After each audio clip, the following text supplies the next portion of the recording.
The very first festival of motocross took place at round 13 of the FIM MX1 MX2 Motocross World Championship. There were 10 classes represented. We had an amateur class, European 65 and 85, as well as European 125 and 250. Of course, MX1, MX2, MX3, women's, veterans, all took their place on the circuit here before the start of the race. 350 odd riders. It was a great sight. It was full of noise, and it really kicked off this World Championship round in style. Don't forget you can come up there during the course of the day. In MX2 race 1, it was Tommy Searle on the Kawasaki there, number 100, who wanted it most as he reached turn 1 in first position, grabbing an important hole shot from Jeffrey Hurlings and Zach Osborne. But Valentin Tellier, number 37, who started down in 7th position, was a little bit too eager as he went and made one or two little mistakes. Tommy Searle, though, made sure that he was in the right position at the right time.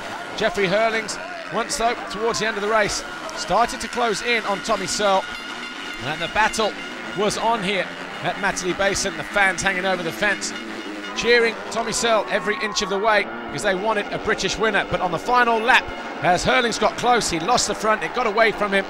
The crowd erupted as Tommy Searle then went on to take victory in the first race by a comfortable margin, but that didn't tell the full story. But in the end, it was Tommy Searle who was victorious from Jeffrey Hurlings and Zach Osborne.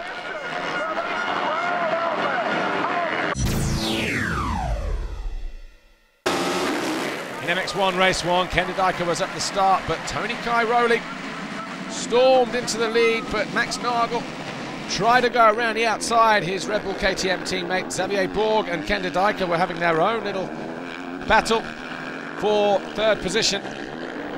Eventually, Kenda Dyker went through and took second.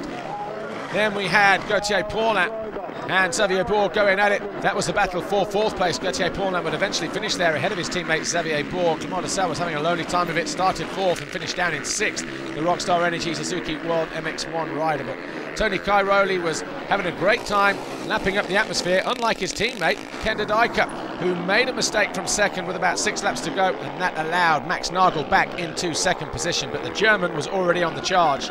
But Tony Cairoli, he opened up a good gap and he cruised to victory in moto number 1 from Nagel to Dyker, Paulin and Borg.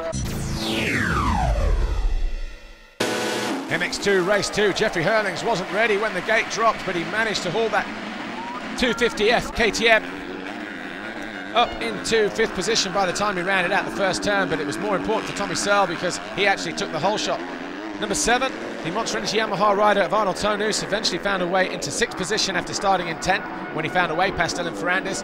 And after sitting behind number 89, Jeremy Van Hoorbeek, for about 6 laps, Jeffrey Hurlings eventually went through into second, and all 3 riders were on the same straight. In the closing stages of the race, once again, just like in moto number 1, Jeffrey Hurlings drew in Tommy Searle and actually made a move on him, but Tommy was having none of it, and he closed the door right across the front of the KTM, much to the delight of the crowd here. Took a quick look over his shoulder, and then on the final lap, would you believe it, just like what happened in moto number 1, Hurlings threw it away. Tommy Searle, a double race winner on home soil here at the British Grand Prix at Matterley Basin. Jeffrey Hurlings was second, and Jeremy Van Hoorbeek was third, with Osborne and Nichols in 4th and 5th. But there was your podium: Tommy Searle, Jeffrey Hurlings and Zach Osborne. But Jeffrey Hurlings still leads a championship as he goes to his home Grand Prix in 2 weeks' time. I feel amazing. I didn't want to let everyone down or myself, so I feel I deserve this win. I gave my everything today, and I'm just happy, but I've done it for everyone out there who come to watch, me, my family, my team, and one of my good friends, Gary Warren, who passed away, because I know he'd be here, and he'll be loving it today if he was here.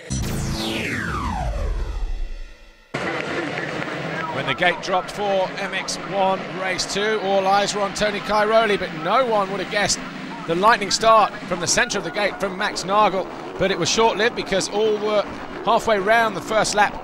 It was Tony Cairoli who stormed his way into the lead from Max Nagel. Rui Gonçalves, the Honda World Motocross rider, was in 3rd position, and he was being challenged by Gauthier Paulin and Kenda Dyker in the opening laps of the race.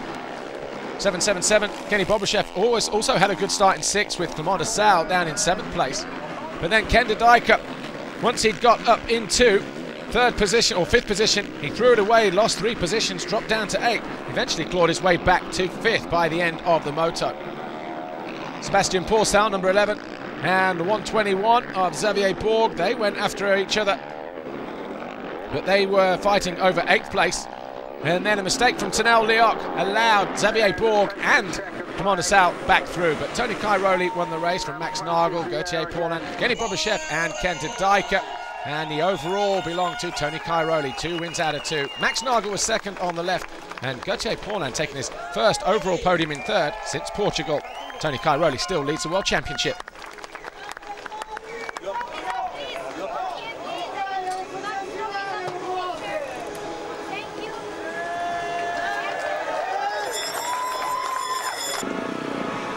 And after the event, directly after the MX1 podium, the winners from 65, 85, 125 and 250.